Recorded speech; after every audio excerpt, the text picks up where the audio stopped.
देखिए क्वेश्चन है 6 gram urea को 200 ग्राम जल में घोलने पर प्राप्त विलयन का क्वथनांक 100.28 डिग्री सेल्सियस है।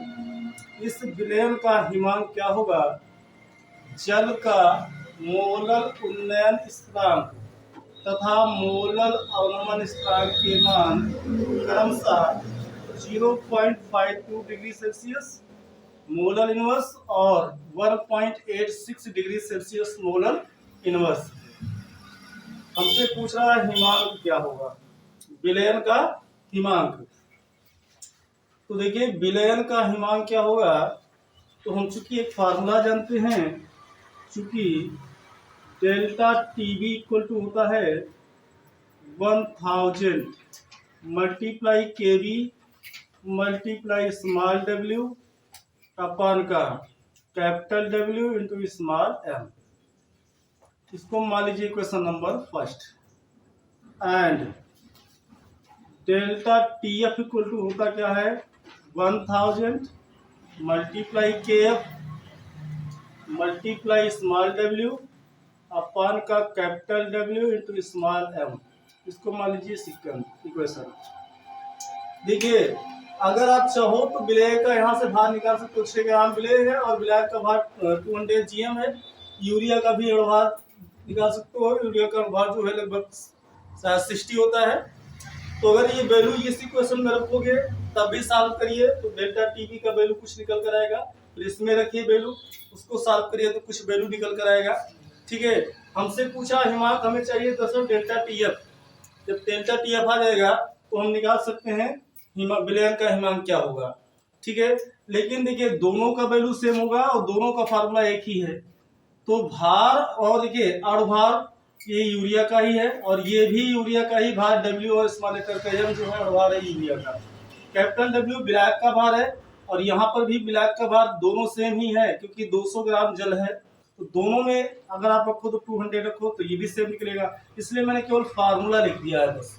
अब इसमें करना क्या है, देखिए आप चाहो तो समीकरण 1 में 2 से डिवाइड करा दीजिए, 1 में 2 से भाग कर दीजिए।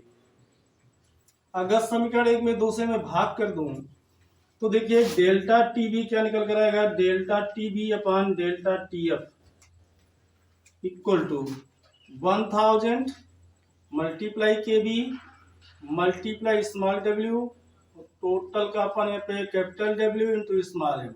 यहाँ पर टोटल का अपन लगाइए, ये बनेगा 1000 multiply K F multiply small W upon का capital W into small M.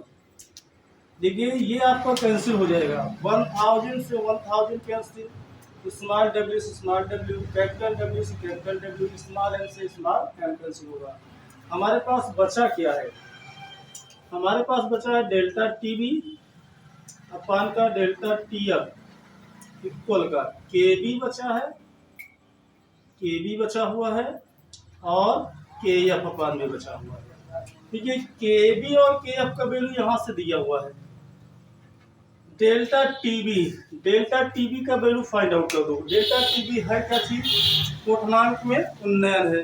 तो क्वथनांक में उन्नयन डेल्टा टीबी इक्वल टू निकाल लीजिए, चूंकि डेल्टा टीबी इक्वल टू होगा, डेल्टा टीबी इक्वल टू देखिए विलयन का क्वथनांक बता रहा है ये 100.28 डिग्री सेल्सियस। चूंकि हम जानते हैं कि जल का जो है बॉइलिंग पॉइंट जो होता है 100 डिग्री सेल्सियस होता है।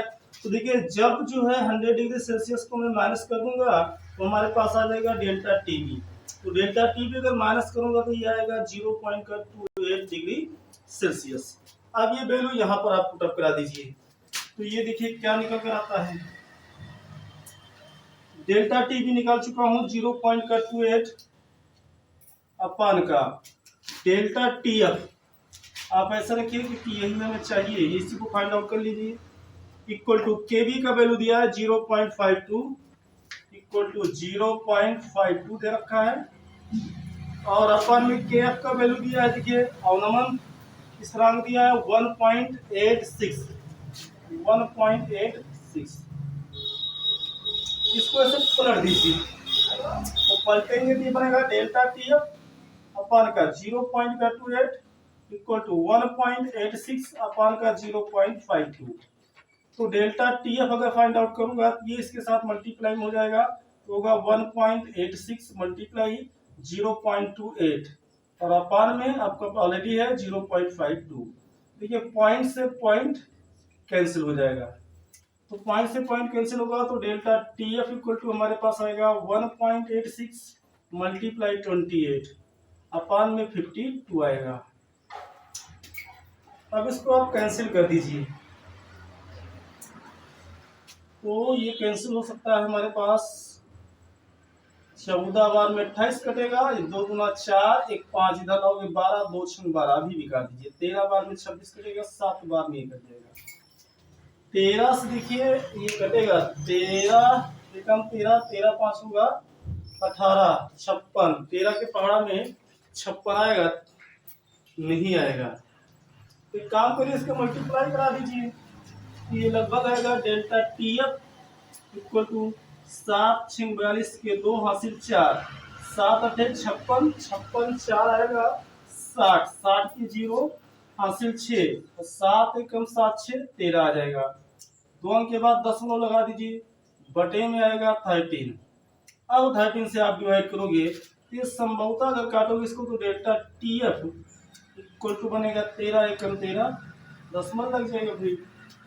इसके बाद अब पॉइंट लगाओगे, देखिए 0 2 में नहीं जाएगा तो 0 बढ़ाओगे। अब ये लगभग जो है फिर 20 13 एकम 13, ये लगभग 1 अप्रॉक्सीमेटली 1 ही मान लो, क्योंकि वो इधर मतलब 1.00 करके आएगा तो लगभग 1 मान लो, 1 डिग्री सेल्सियस। तो अब क्या लिख दो अप्रॉक्सीमेटली लगभग।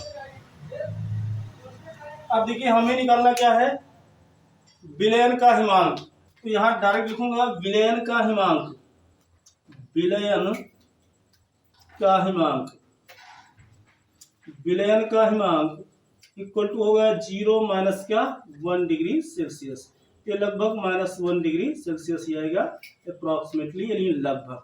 आप यहीं पर छोड़ सकते हो, यही आपका आंसर होगा।